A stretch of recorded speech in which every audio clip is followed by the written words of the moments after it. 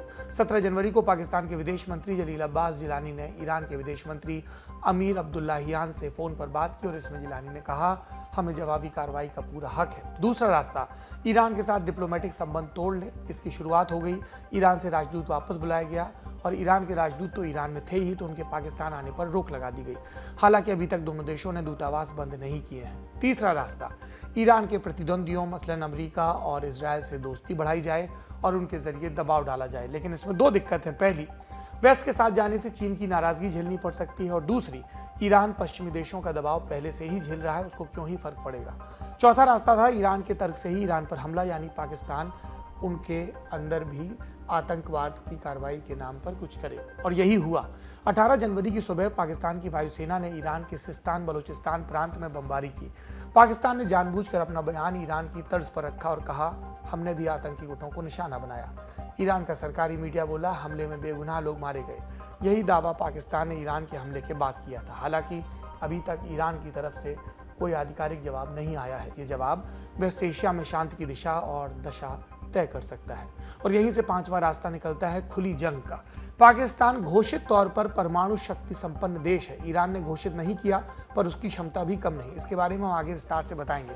पहले पाकिस्तान के जवाबी हमले की कहानी जान लेते हैं। फारसी का एक टर्म है मरगबर, इसका मतलब होता है मौत की कामना। एक और शब्द है सरमाचर, बलोच भाषा का, इसका अर्थ है विद्रोही गुट। पाकिस्तान ने ईरान में किए अटैक को नाम दिया ऑपरेशन मरगबर सरमाचर। यानी विद्रोहियों की मौत का ऑपरेशन। दिलचस्प यह है कि 1979 की इस्लामिक क्रांति के बाद ईरान में मरकबर का इस्तेमाल इजराइल और अमेरिका के खिलाफ नारेबाजी के लिए किया जाता था। जानकार कहते हैं इस नामकरण के जरिए पाकिस्तान ने ईरान को मैसेज देने की कोशिश की। एक थ्योरी यह है कि पाकिस्तान के ऑपरेशन के पीछे अमेरिका और इजराइल भी हो सकते हैं। कुछ दिनों पहले ईरान ने सीरिया और इराक में मोसाद के ठिकानों को उड़ाने का दावा किया था। एक अटैक इराक में अमेरिका के कॉन्सुलेट के पास भी हुआ था। अमेरिका ने तब इसकी आलोचना की थी, पर सीधे ईरान को टारगेट करने से बचता रहा। पाकिस्तान ने दावा क्या किया हमले के बाद? कहा कि हमले में बलूचिस्तान लिबरेशन फ्रंट और बलूचिस्तान लिबरेशन आर्मी इनके ठिकानों को निशाना बनाया गया। पाकिस्तान दोनों गुटों को आतंकी संगठन मानता है। ईरान इस पर क्या बोला? सरकारी मीडिया ने कहा कि मारे गए लोगों का किसी आतंकी गुट से कोई संबंध नहीं, वे ईरानी नागरिक भी नहीं थे। ईरान ने पाकिस्तानी दूतावास के सबसे बड़े अधिकारी को तलब किया। वहां के राजदूत पहले ही ईरान छोड़ चुके हैं। बाकी जगहों से क्या रिएक्शन आए? भारत ने ईरान के हमले के बाद कहा था कि ये पाकिस्तान और ईरान का अंदरूनी मामला है, सबको अपनी आत्मरक्षा का हक है। आत्मरक्षा के अधिकार और सर्जिकल स्ट्राइक के बारे में जल्द ही आपको लल्लन टॉप पर एक एक्सप्लेनर भी देखने को मिलेगा और इसका लिंक भी डिस्क्रिप्शन में डाल दिया जाएगा। और कौन क्या बोला? चीन ने कहा मध्यस्थता के लिए तैयार हैं। तुर्की ने संयम बरतने की अपील की। अफगान तालिबान ने भी शांति की अपील दोहराई। ये तो ही हमले की कहानी। अब एक्सपर्ट कॉर्नर की तरफ चलते हैं। हमने पूरे मामले को विस्तार से समझने के लिए Manohar Parrikar institute for defence and analysis में रिसर्च एनालिस्ट नजीर अहमद मीर से बात की। पूछा, पाकिस्तान के हमले को कुछ लोग जवाबी कार्रवाई की तरह देख रहे हैं, जबकि कुछ इसे उकसावे वाली घटना बता रहे हैं। हम भारतीयों का क्या नजरिया होना चाहिए? देखिए, ये घटना तो बड़ी है। एक तो इस वजह से भी क्योंकि ईरान ने फाइनली इस तरह की जो एक्शन लिया है जंदुल्ला या जैश-ए-आदल के खिलाफ पहली बार लिया है। इससे पहले भी होती थी, वो रॉकेट लॉन्चर्स डालते थे या फायरिंग करते थे, लेकिन इस तरह से दूसरे पाकिस्तान के टेरिटरी के अंदर जाके जो वो कह रहे हैं कि जो जैश-ए-आदल के हेडआउट्स थे या वहाँ से वो कार्रवाई करते हैं, वहाँ पे अटैक करना ये पहली बार हुआ है। तो उस हिसाब से बहुत बड़ा है। और इसके अलावा इस हिसाब से भी ये इम्पोर्टेंट है कि ईरान के इसके अलावा भी इराक और सीरिया में कुछ कार्रवाई कर चुका है। और इसके पीछे एक बहुत बड़ी वजह ये है कि ईरान में जो अभी आतंकवादी हमले हुए हैं, पहले दिसंबर में यही सिस्तान बलूचिस्तान प्रोविंस में, जिसमें 11 पुलिस अधिकारी मारे गए थे इसके।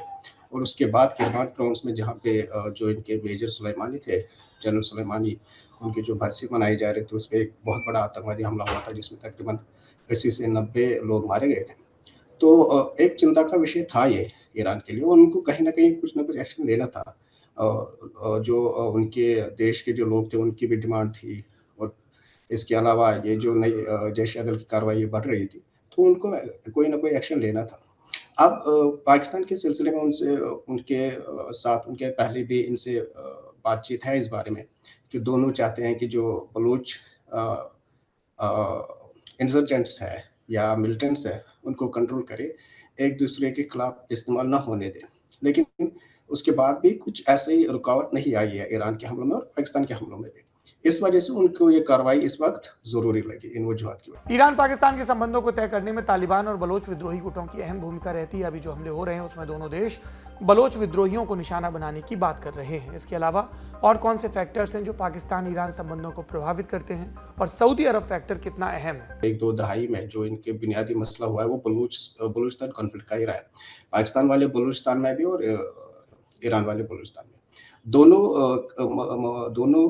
देशों के जो बलूच एरिया है वो डिस्टर्ब्ड है, वहाँ पे उग्रवाद या इंसर्जेंसी हो रही है। और दोनों, इससे पहले भी बहुत सारी ऐसी इंसिडेंट्स हुई है जहाँ पे दोनों ने बहुत सख्ती रवैया इख्तियार किया है एक दूसरे के खिलाफ।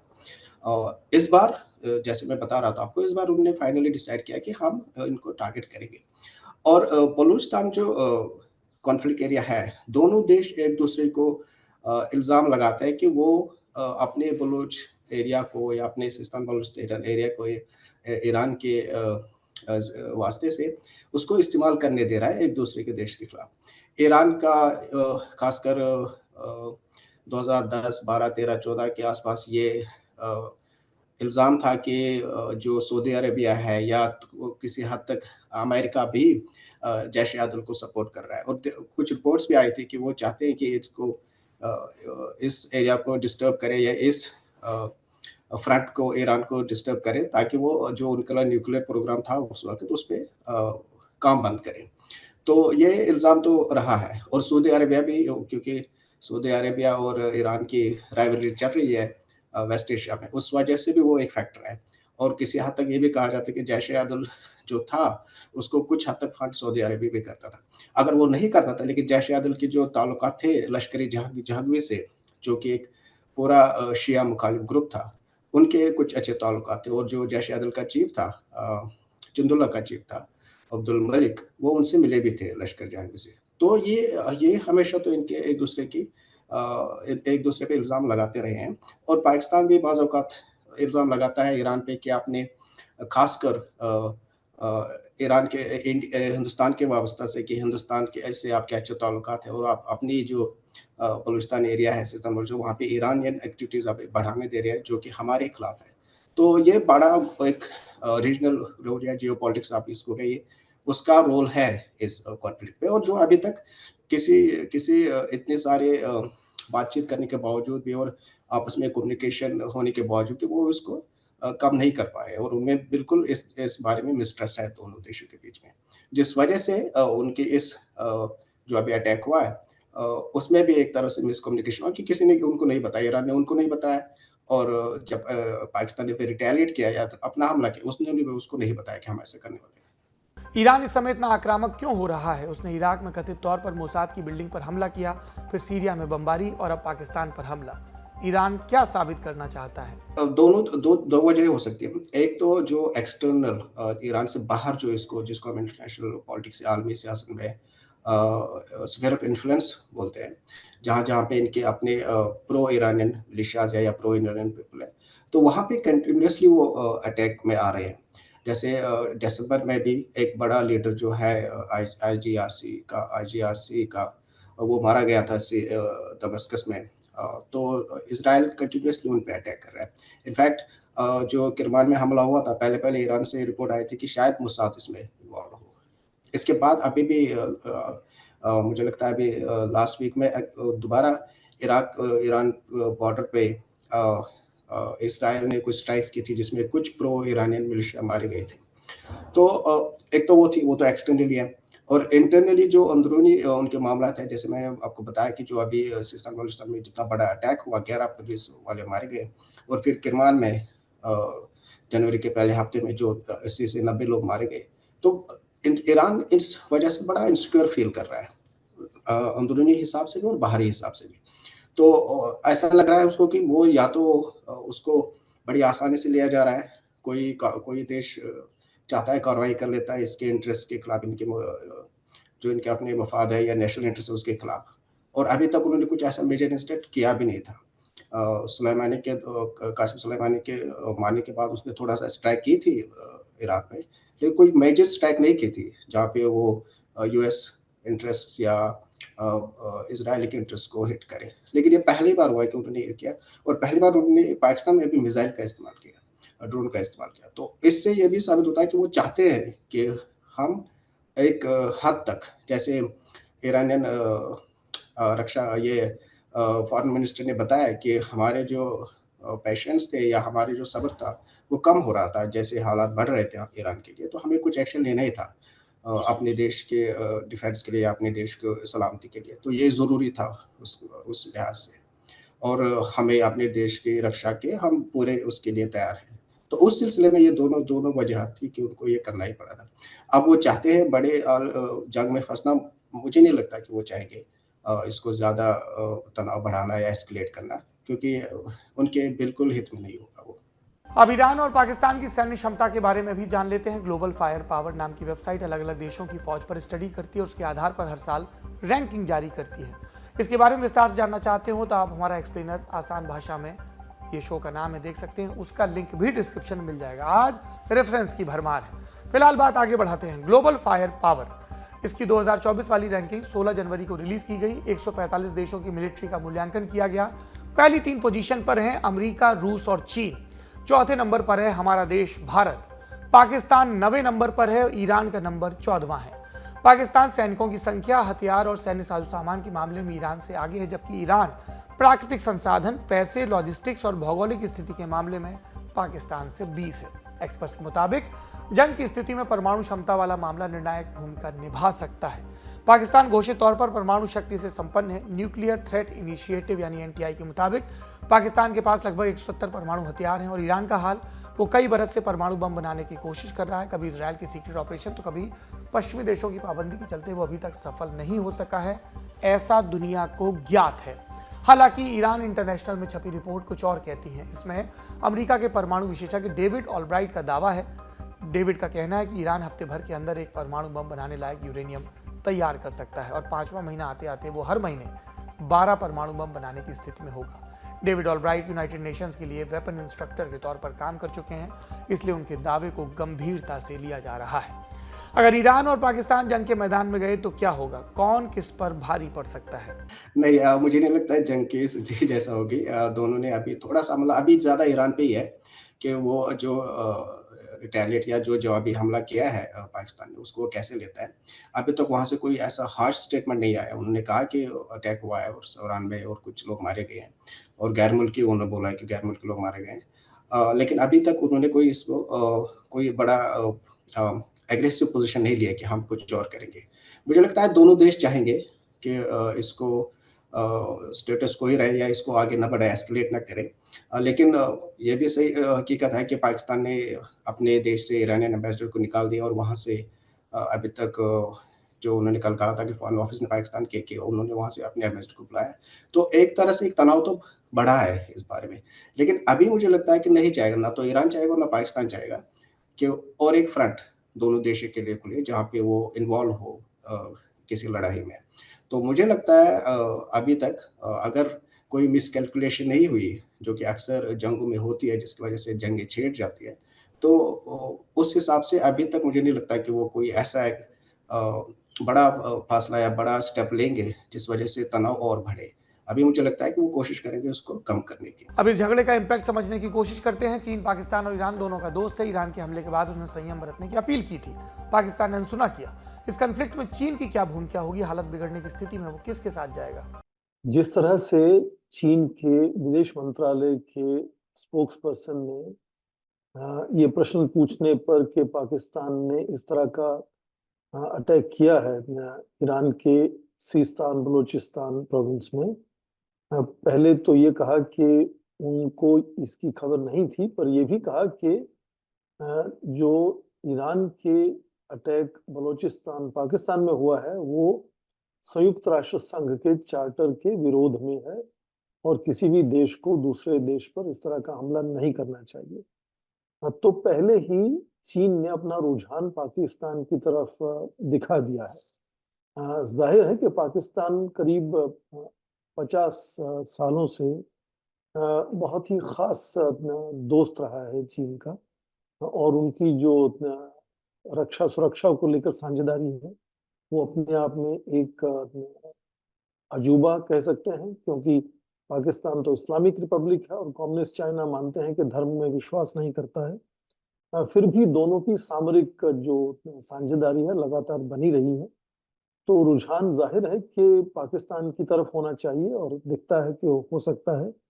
और उसके साथ साथ देखें कि जिस तरह से पिछले करीब 15 या 18 साल से अमेरिका ने मध्य पूर्व एशिया से अपने आप को हटाया है और अफगानिस्तान से भी हटाया है, तो चीन लगातार इस मध्य पूर्व एशिया के देशों से लगातार जुड़ता नजर आया है और उसमें सबसे बड़ी उसकी सफलता रही कि ईरान और सऊदी अरेबिया में उसने समझौता करवाया है, दोस्ती करवाई है और इसके चलते उसके रिश्ते ईरान से भी बहुत अच्छे हुए हैं और सुधरे हैं। तो ईरान को भी इस वक्त माना जा सकता है कि वो न केवल ऊर्जा का स्रोत है चीन के लिए, पर अच्छा दोस्त भी है उसके साथ साथ।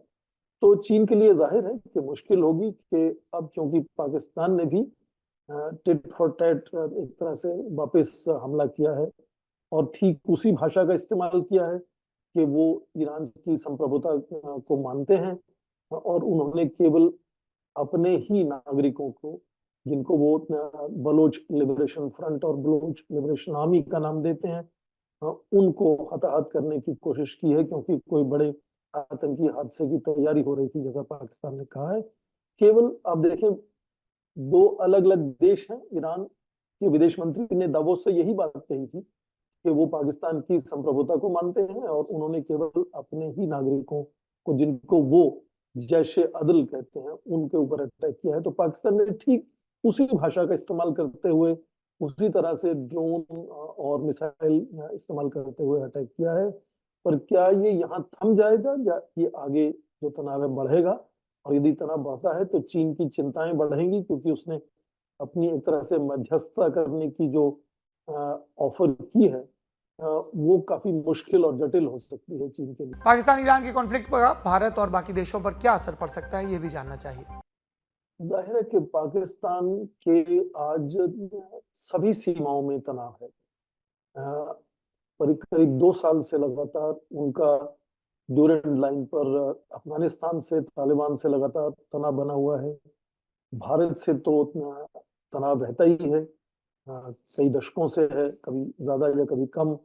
और अब ये एक नया फ्रंट जो ईरान के सिस्तान, बलूचिस्तान और पाकिस्तान के बलूचिस्तान के बीच में जो सीमा है, करीब 1000 किलोमीटर की सीमा है, इस पर एक नया आप देखें कि तनाव का एक अध्याय खुल जाता है। तो इसका असर जाहिर है कि पूरे बड़े क्षेत्र में होगा।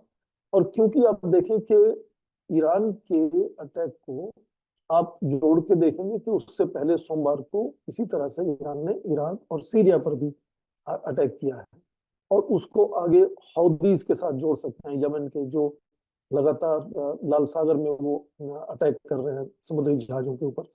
तो क्या ये जो तनाव है, ये गाजा में हो रहे लगातार युद्ध को एक बड़ी शक्ल देने का एक कह सकते हैं कि संकेत है किसी तरह का? और यदि ऐसा होता है तो जाहिर है कि पूरे क्षेत्र में चिंता होगी। भारत के विदेश मंत्री हाल ही में इसी सोमवार को तेहरान गए थे। वो दर्शाता है कि भारत को चिंता है ये बढ़ते हुए तनाव को लेकर। और पाकिस्तान आप देखें, इन सभी देशों में केवल अकेला ऐसा देश है जो परमाणु हथियारों वाली शक्ति है। तो इसलिए इसको लेकर भी चिंता होती है कि यदि अस्थिरता किसी तरह से फैलती है पाकिस्तान के अंदर, तो पूरे क्षेत्र में और भारत पर भी उसका असर हो सकता है। ठीक इसीलिए जागरूक है भारत, और लगातार आप देखें तो जुड़ा हुआ है इन सब देशों से बातचीत करने में। आज के दुनियादारी में इतना ही। ईरान और पाकिस्तान की वायुसेना पर बात हो रही है, और इत्तेफाक देखिए, लल्लन टॉप के दोस्त, हमारे मित्र और हमारे भाई जो हिंदुस्तान के फाइटर पायलट हैं, उन्होंने आज हमें, अपने बड़े भाई को, ये जैकेट भेजी। ये जैकेट पहनते हैं इस देश के फाइटर पायलट, जो इस देश के सर्वोत्तम लड़ाकू विमानों को उड़ाते हैं और हमारी सीमाओं की चौकन्ने ढंग से निगहबानी करते हैं। यही फाइटर पायलट हैं जो बालाकोट में जाकर बताते हैं कि आतंक को उसकी जड़ से कैसे खत्म किया जा सकता है। तो आज जब हम दूसरे देशों की सेनाओं की और झड़प की बात कर रहे हैं, तो इस मौके पर एक बार फिर से हम हिंद की सेना को सैल्यूट करते हैं। शुक्रिया, शुभ रात्रि।